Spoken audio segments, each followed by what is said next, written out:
Well, it means that we're likely to see a bit of a rush on first home buyers heading to get home loans, because not only are we seeing property prices more affordable at the moment, but this will mean that it's going to be borrowing more affordable as well. I mean, this would mean a rate cut down to 0.75%, under 1%. I mean, that's an absolute record low. So we've got CBA and NAB both bringing forward their forecasts for October. They think that we are going to see one next week. And the NAB is also thinking we're going to see one in December as well. Wow. So 2 rate cuts by the end of the year. So it's going to be really interesting, and it will mean that, yeah, we're going to see more home buyers coming into the market. I mean, we're seeing more home buyers back already because of confidence. But so we could see conceivably, you know, the variable rate starting with a 2 in front of it. Yeah, it's not out of the question at all. I mean, it's mostly with a 3 in front of it now. If you don't have a home loan with a 3 in front of it, then you should be. So, yeah, look, you could. And when you think back, say, 10 years ago when interest rates were around 7.5%, and then back in the early 90s when they were 17%. 18%. Quite it extraordinary. is crazy. It's an interesting time. Now, it's often said, Liz Tilley, that spring is the time love is in the air, but of course love is also in the air this time of year for home buyers and vendors. Tell us about the spring season and, of course, the very high clearance rate, particularly in Sydney and Melbourne with auctions. Yeah, it's been a bumper start to the spring selling season, Gleeso. So we've got auction clearance rates continuing to improve.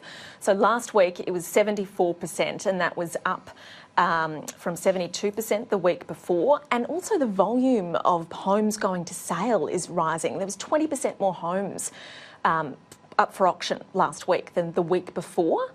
So sellers are starting to realise it's a really good time to sell because there's more stock in the market and more buyers out there as well. So lots of competition. So that's pushing up prices under the hammer. And we're seeing some huge auction results. So in Sydney last week, we saw a 2-bed renovator apartment in Queen's Park sell for $1.9 million. It was desperately in need of renovating. 2-bedder, small, Queen's Park, yeah, lovely area of Sydney, but 1.9 mil, and that was hundreds of thousands of dollars above the reserve. Here in Brizzy and Kalinga, which is in the inner north, we saw a 5-bedroom house go for 2.05 under the hammer. So getting some big prices for Brisbane as well. So yeah, it's a really good time to be selling if you are at the moment. And I mean, it's great. We think about a couple of months ago when we were seeing auction clearance rates in the doldrums of around 30%, 40%. But yeah, Sydney and Melbourne now up in the high 70s, and Brisbane back in the 50s. So it's good. And Sydney's best-known real estate agent has sold his penthouse. He has, John McGraw. So he's very well known, obviously, for McGraw Real Estate, and he's sold his penthouse in Walsh Bay, which is a beautiful part of Sydney. And he says he wants to get a house and room for dogs. So fair enough, why not? It was a beautiful apartment, 3 bedrooms, 4 bathrooms. He sold it for 6.95. Oh no, sorry, he bought it for 6.95 in 2011. He sold it for $8.5 million, around about 8.5. So he's done all right in the past 6 years for that. So yeah, it's pretty good. He hasn't confirmed the price exactly, but everyone's saying it's about 8.5 mil. So not bad for a penthouse. And yeah, he'll definitely be able to get something quite nice with that money, I'd imagine, in Sydney. I'm sure his dog will be very happy. All right, now there's that Brisbane home where the chandelier is worth more than a small apartment. Tell us about that. This place is ridiculous, actually. So Chandler sort of flies under the radar a little bit. It's a real acreage suburb in the south of Brizzy.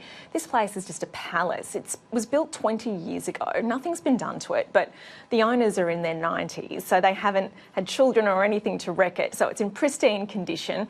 A local family have bought it to make it their forever home. They've paid just over $4 million. It's massive. It's on like 2,000 square metres. Yeah, Swarovski crystal chandelier hanging in the foyer as you walk in. It's worth more than $200,000 alone.